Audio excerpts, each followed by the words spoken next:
welcome back. Today we're going to talk mainly about Season 1, Episode 5 of Night Gallery. I already talked about Episodes 1 and 3 because 2 wasn't horror and 4 really wasn't either. 4 had 2 stories. One was called Make Me Laugh, actually directed by Steven Spielberg. And that was basically, if you are familiar with the monkey's paw, it was like that, but with no monkey's paw. Instead, there was a guru, as they say in the episode. They say it's a guru, which I always thought was guru. But basically, there's a comedian, and the guru grants him the wish of being funnier, and bad things happen. The second one was called Clean Kills and Other Trophies. And that one wasn't even supernatural at all. It was really just a guy saying that he was going to cut his son out of his will if he didn't kill an animal by the end of like a 24-hour period. That one wasn't very good. All right, so Season 1, Episode 5, the second to last episode of the season. By the way, Episode 4 was the first episode of 1971. It was January 1971. So, Episode 5 had 3 parts. Usually most of them have 2 parts. This one had 3 parts, and the first was only 10 minutes long. And when they're that short, there's really not much to them. The first part was called Pamela's Voice. You can actually see the painting right here. That painting looks way cooler than anything that happens in the very silly segment. Basically, it's 2 people arguing. One of them is supposedly dead. That's the woman. And then the man is basically saying, like, you know, too bad you're dead, but I'm kind of glad they were married. And then it turns out that they're both actually ghosts, and the man didn't know he was a ghost. And actually his hell is that he has to spend time with his wife in the afterlife. Silly. The woman was played by Phyllis Diller. She voiced a character in Mad Monster Party, basically her only horror credit. And then the man was actually played by John Astin, who was Gomez Addams in the Addams Family of the 60s. He had actually directed a previous segment called House, which I talked about on an earlier video. So after that, we have, let's see, what was the next one called? Lone Survivor. This one, honestly, it was unique, we'll say that. This is my least favorite. Well, actually, no, the first segment wasn't very good either.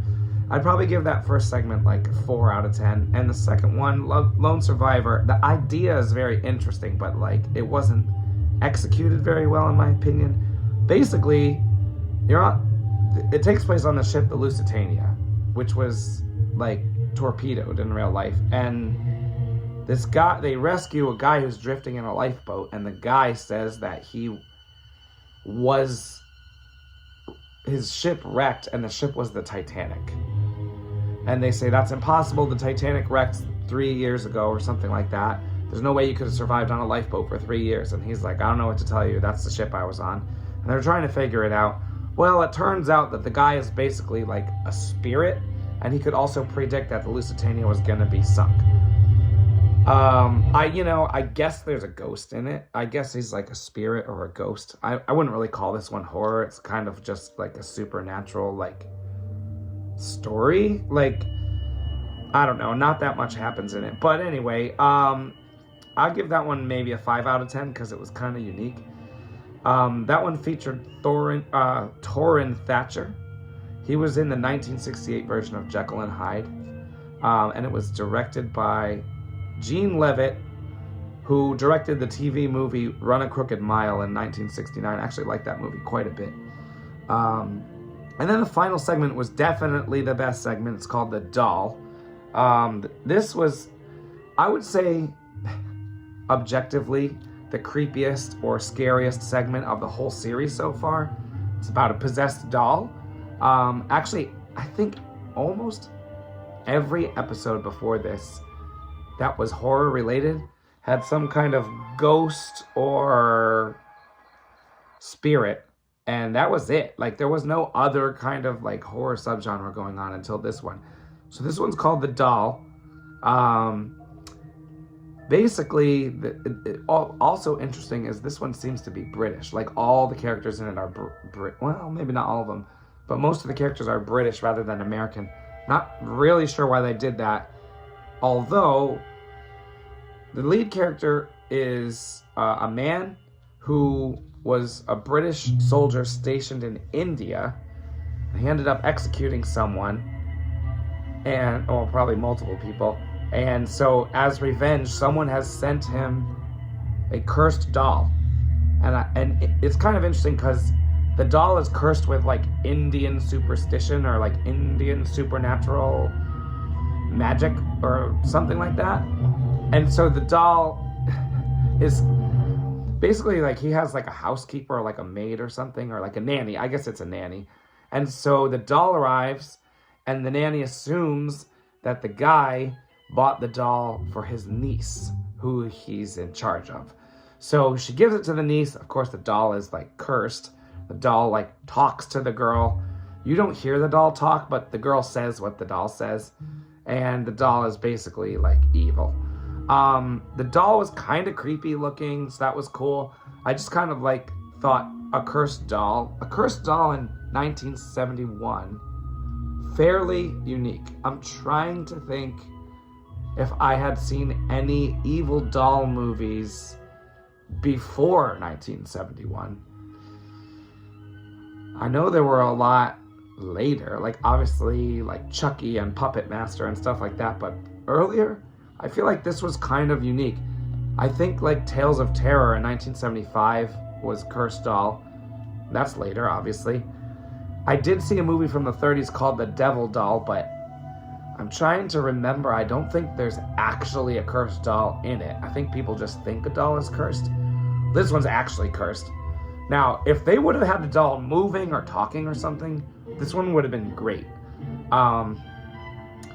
As usual, the acting in all of these is good. And that's kind of the high point. The acting is always good. Sometimes the stories are a little too short. This story was okay. The length was okay. Enough happened in it. But they're talking about this evil doll, and the doll doesn't move or talk, even though it's supposed to, but they just, like, didn't have the budget to make it happen. Actually, at the very end, there's a second doll, and the second doll, like, actively smiles. Like, its face moves a little bit for, like, 1 second. And that was probably the creepiest thing in the entire series. So I give this one a 6 out of 10, but it was kind of a high 6. It featured Shani Wallace, who was in the 1968 version of Oliver. That featured Oliver Reed, one of my favorite actors. It also features an actor named John Williams, not to be confused with the composer John Williams. John Williams had been in Dial M for Murder. That was an Alfred Hitchcock movie from the 50s. And it also included Henry Silva, who actually played an Indian person in it, which is probably... Actually, to be honest, I don't know what Henry Silva's background is, but I think he's Italian. He was in a bunch of 50s and 60s westerns, and then in the 70s he was in a bunch of Italian crime films, and then in the 80s he was in a bunch of horror and action films. The stuff he had done before this includes the western The Bravados and the original Ocean's 11, which was 1960. He was also in the 1971 horror western, which is a very rare combination, especially for the time. In fact, I think it's the only horror western of the first couple of years of the 70s that was called Black Noon. I actually did a full video for Black Noon if you want to check that out. That was actually a pretty decent movie. All three of these segments were written by Rod Serling, the creator of the show. He does not write every segment of the whole series, but he did write all three of these. And yeah, it was entertaining. The doll one was definitely the best. The other two, not so much. All right, I'll see you later for the next episode. Take care.